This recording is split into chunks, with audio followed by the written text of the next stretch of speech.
Friends, स्वागत है आपका हमारे यूट्यूब चैनल रितु जी के जीएस स्टडी अड्डा में।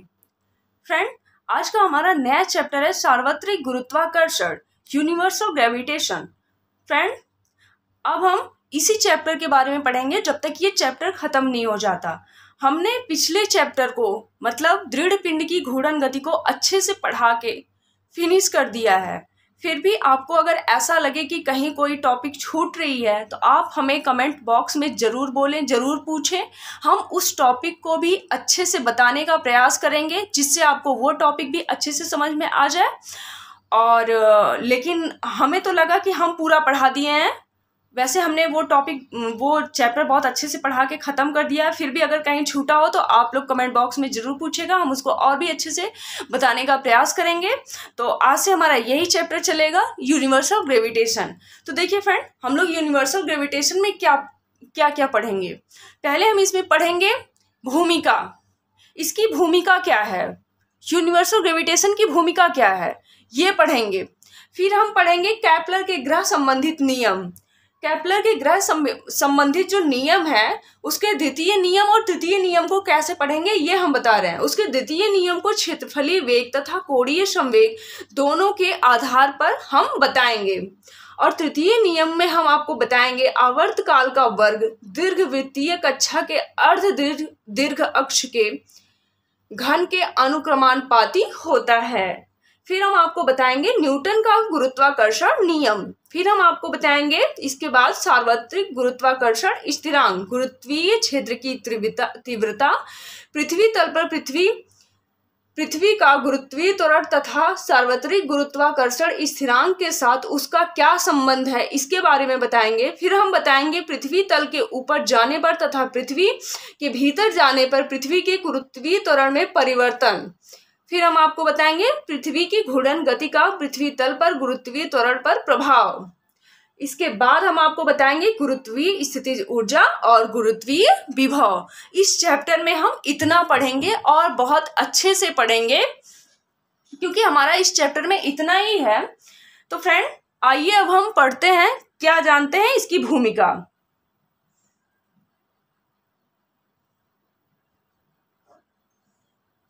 कि इसकी भूमिका क्या है।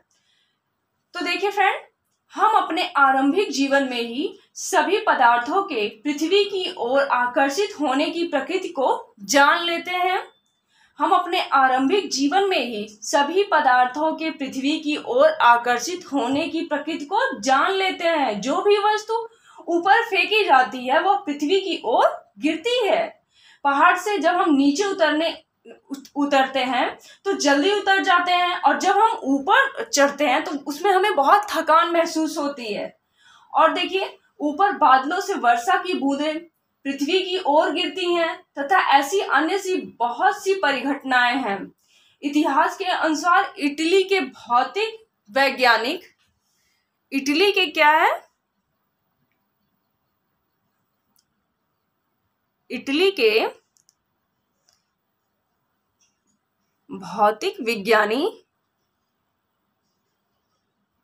कौन, गैलीलियो।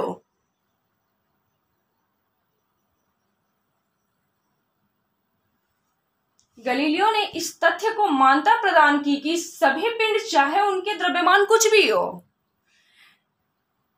इटली के भौतिक विज्ञानी गैलीलियो ने इस तथ्य को मान्यता प्रदान की कि सभी पिंड चाहे उनके द्रव्यमान कुछ भी हो, एक समान त्वरण से पृथ्वी की ओर त्वरित होते हैं। आपको ये बात एक बार फिर से ध्यान रखना है, ये लाइन। इटली के भौतिक विज्ञानी गैलीलियो ने इस तथ्य को मान्यता प्रदान की कि सभी पिंड चाहे उनके द्रव्यमान कुछ भी हो, एक समान त्वरण से पृथ्वी की ओर त्वरित होते हैं। ऐसा कहा जाता है कि उन्होंने इस तथ्य का सार्वजनिक निदर्शन किया था।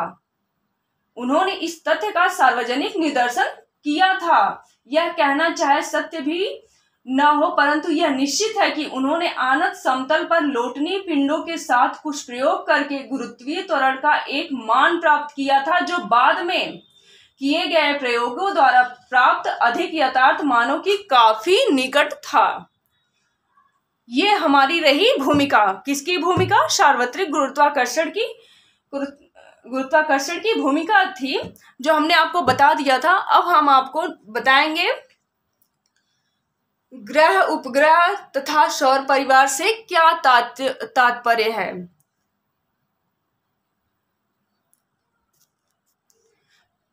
Planets, satellites and solar system से क्या तात्पर्य है, हम आपको अभी ये बताएंगे। देखिए, अब हम किसके बारे में जानेंगे? Planet, satellite and solar system. Planet, satellite and solar system. देखिए, ग्रह किसे कहते हैं, प्लैनेट्स किसे कहते हैं, हम आपको ये बताएंगे। वे आकाशीय पिंड जो सूर्य के चारों ओर अपनी अपनी कक्षाओं में परिक्रमण करते रहते हैं, वह क्या कहलाते हैं? ग्रह, प्लैनेट कहलाते हैं। ये आपको डिफिनेशन 1 नंबर की इंपॉर्टेंट है, बहुत इंपॉर्टेंट है। सो हम लिख देते हैं, क्योंकि कहीं कहीं आपको पूछ सकता है, और ये चैप्टर भी बहुत ज़्यादा इंपॉर्टेंट है। तो देखिए, पहले आपको 1 नंबर में पूछ देगा कि प्लैनेट किसे कहते हैं, प्लैनेट क्या है, तो आप क्या बताएंगे? तो ये बताइएगा, वे आकाशीय पिंड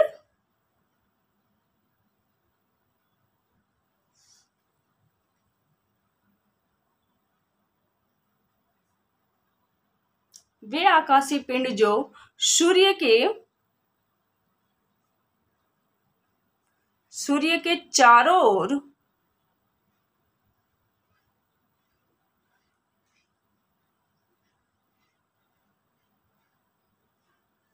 अपनी अपनी सूर्य के चारों ओर अपनी अपनी कक्षाओं में, मतलब अपनी अपनी कक्षा में ही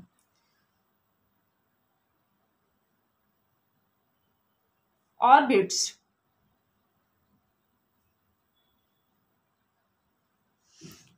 में परिक्रमण करते हैं,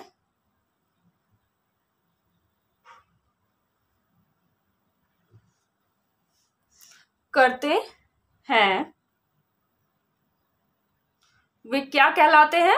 ग्रह, प्लैनेट्स कहलाते हैं।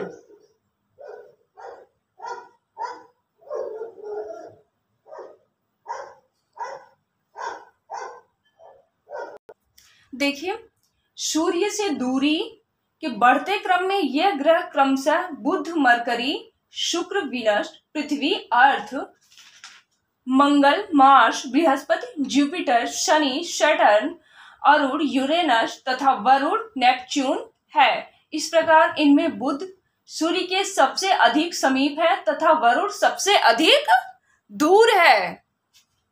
क्या है? बुध जो है हमारा सबसे पास है सूर्य के, और वरुण क्या है? सबसे दूर है। ये भी हम आपको बताते चलते हैं। सूर्य से दूरी के बढ़ते क्रम में ये ग्रह कैसे हैं? क्रमशः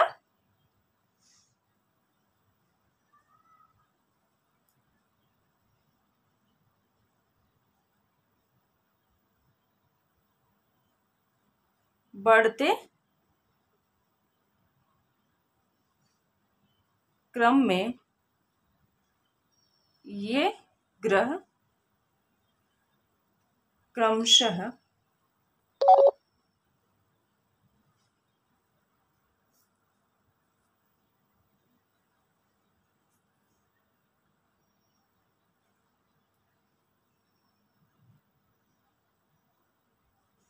बुध, मरकरी,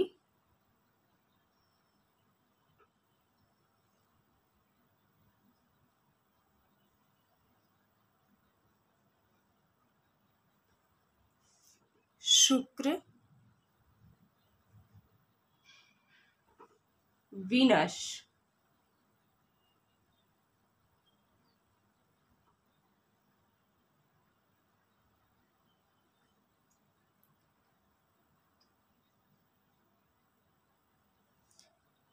पृथ्वी, Earth,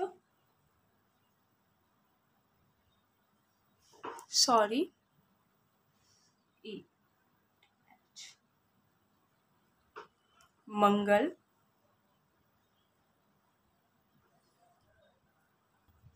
Mangal, Mars,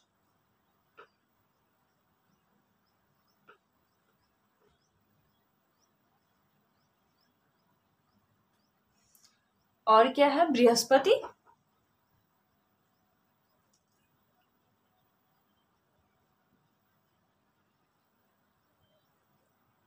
Jupiter,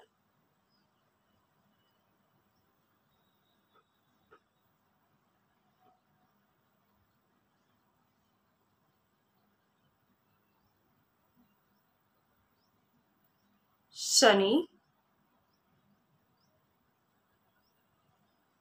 Saturn,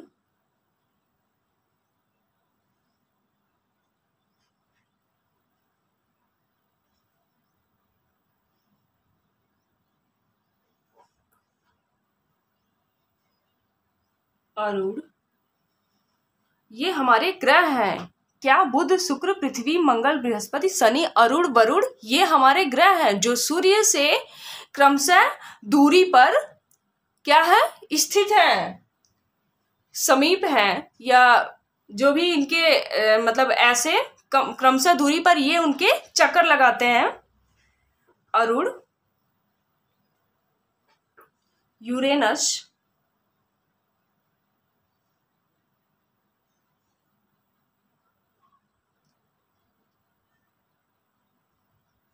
Varun,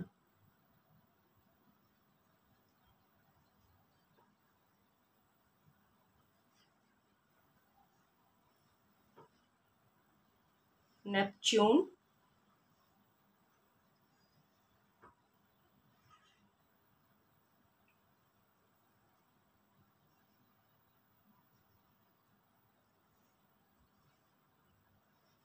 हैं। इस प्रकार इनमें बुध सूर्य के सबसे अधिक समीप है। इस प्रकार हम क्या देखते हैं,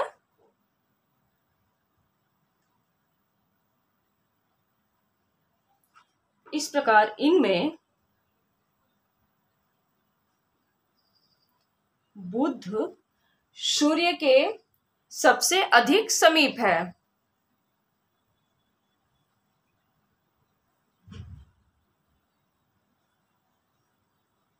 सबसे अधिक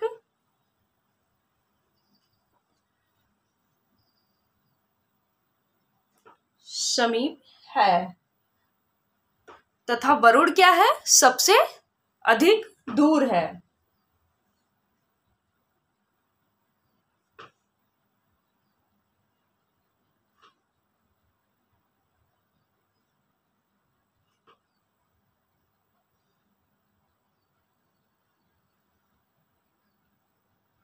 ये तो हम जाने फ्रेंड किसके बारे में। इस प्रकार इसमें बुध सूर्य के सबसे अधिक समीप है तथा वरुण सबसे अधिक दूर है। ये हम किसके बारे में जाने, ग्रह, प्लैनेट्स के बारे में। किसके बारे में जाने, प्लैनेट्स के बारे में। अब हम किसके बारे में जानेंगे, उपग्रह, सैटेलाइट्स के बारे में, कि सैटेलाइट क्या होता है। तो सैटेलाइट के बारे में हम आपको बता देते हैं कि सैटेलाइट, ये भी 1 नंबर का क्वेश्चन है, 1 नंबर 2 नंबर में पूछ सकता है कि व्हाट इज सैटेलाइट, सैटेलाइट क्या है, इससे आप क्या समझते हैं। तो आप आंसर में ये बताइएगा, वे आकाशीय पिंड जो ग्रहों के चारों ओर परिक्रमण करते रहते हैं उपग्रह कहलाते हैं। अब यहाँ पे डिफिनेशन थोड़ा समझिएगा, थोड़ा सा समझना, नहीं तो कंफ्यूज हो जाएंगे। प्लैनेट्स में आप पढ़े थे वे आकाशीय पिंड जो सूर्य के चारों ओर अपनी अपनी कक्षाओं में परिक्रमण करते हैं, प्लैनेट्स कहलाते हैं। जबकि आप इसमें पढ़ेंगे वे आकाशीय पिंड जो ग्रहों के चारों ओर, मतलब प्लैनेट्स के चारों ओर परिक्रमण करते रहते हैं, क्या कहलाते हैं, सैटेलाइट्स कहलाते हैं। देखिए सैटेलाइट्स की डिफिनेशन क्या है, वे आकाशीय पिंड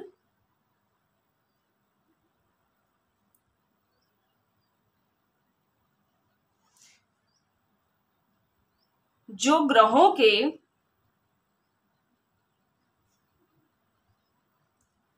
के चारों ओर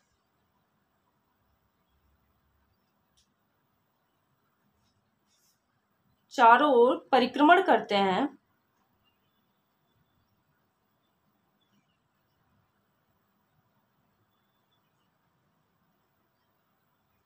क्या कहलाते हैं? उपग्रह।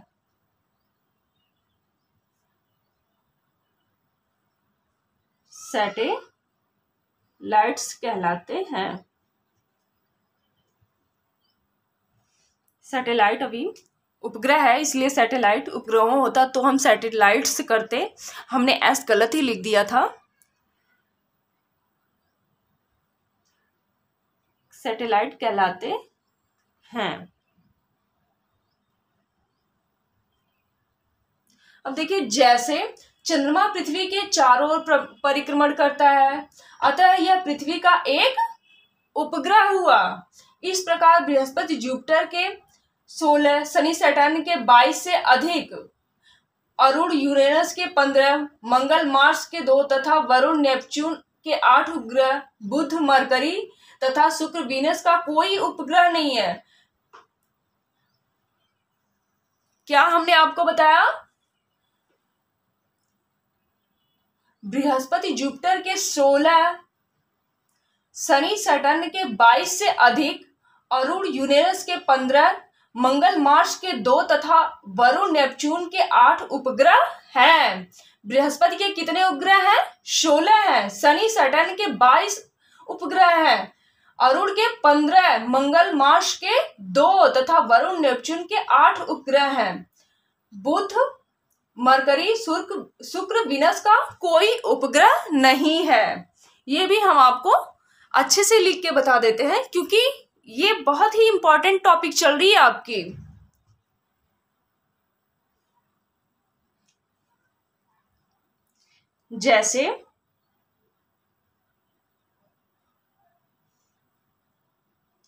जैसे क्या? चंद्रमा पृथ्वी के चारों ओर परिक्रमा करता है।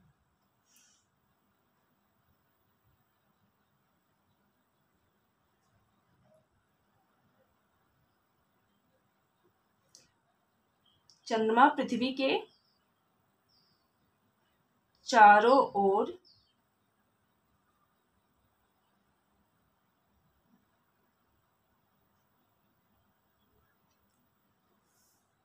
परिक्रमा करता है, अतः यह पृथ्वी का क्या हुआ? एक उपग्रह हुआ।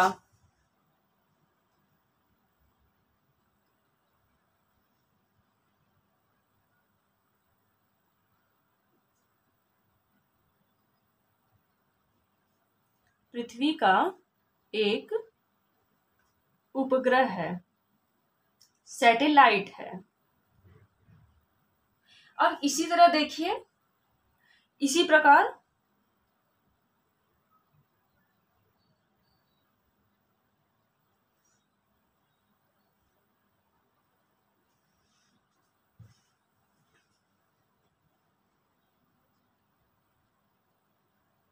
बृहस्पति,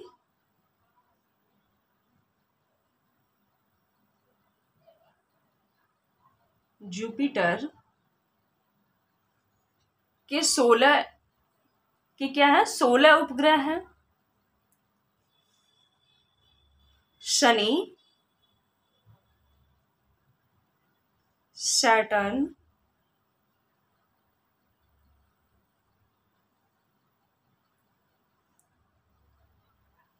के 22 से भी अधिक उपग्रह हैं।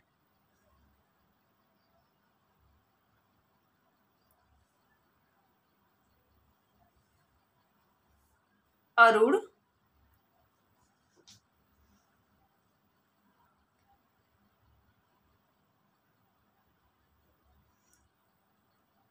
यूरेनस, इसका कितना उपग्रह है? के 15।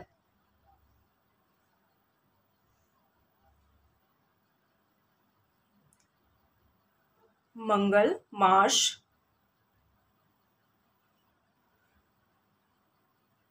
के 2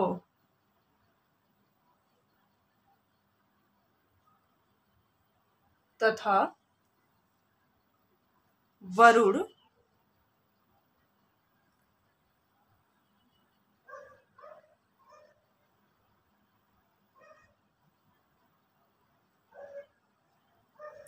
नेपच्यून के 8 उपग्रह हैं।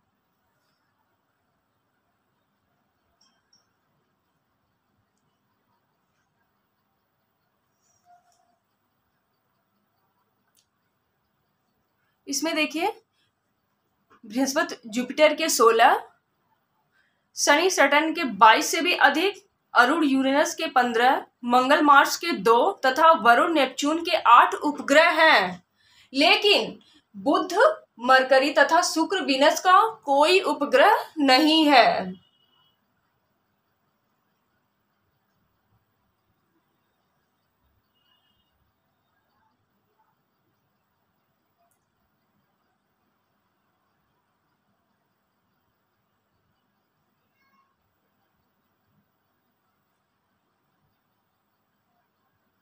शुक्र, वीनस का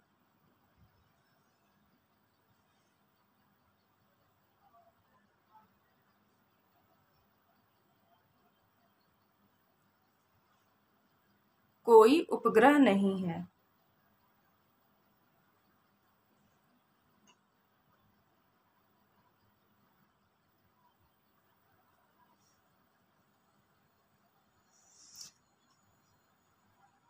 अब देखिए, सौर परिवार। सौर परिवार किसे कहते हैं? Solar system. सोलर सिस्टम किसे कहते हैं? ये भी बहुत अच्छी टॉपिक है। आपको क्वेश्चन पूछ सकता है कि व्हाट इज सोलर सिस्टम। तो देखिए, हम आपको सोलर सिस्टम में बताते हैं, सूर्य ग्रहों और उपग्रहों के इस परिवार को सौर परिवार कहते हैं।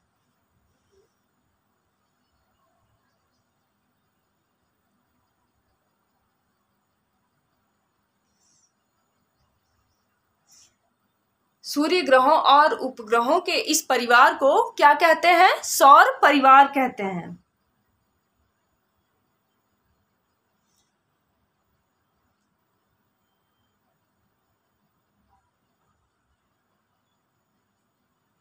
ग्रहों तथा उपग्रहों के इस परिवार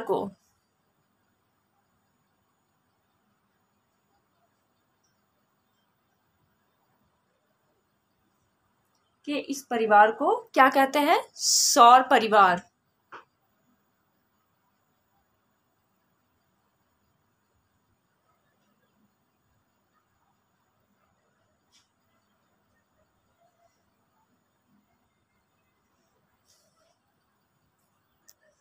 सौर परिवार या आप इसको और क्या कह सकते हैं? सौर मंडल।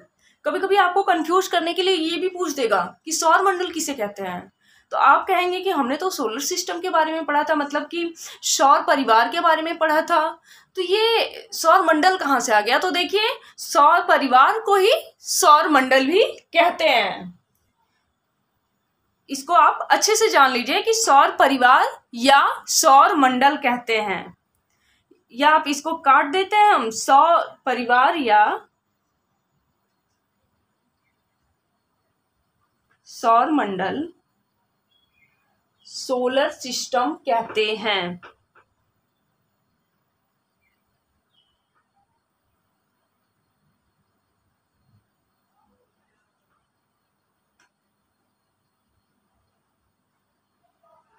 ये तो फ्रेंड हमने आपको बताया किसके बारे में? ग्रह, उपग्रह और सौर परिवार के बारे में। तो इसमें आपको कहीं से कोई कंफ्यूजन हो तो आप लोग पूछ सकते हैं कमेंट बॉक्स में। हम उसको और अच्छे से डीपली बताएंगे और भी डीपली बताने का प्रयास करेंगे।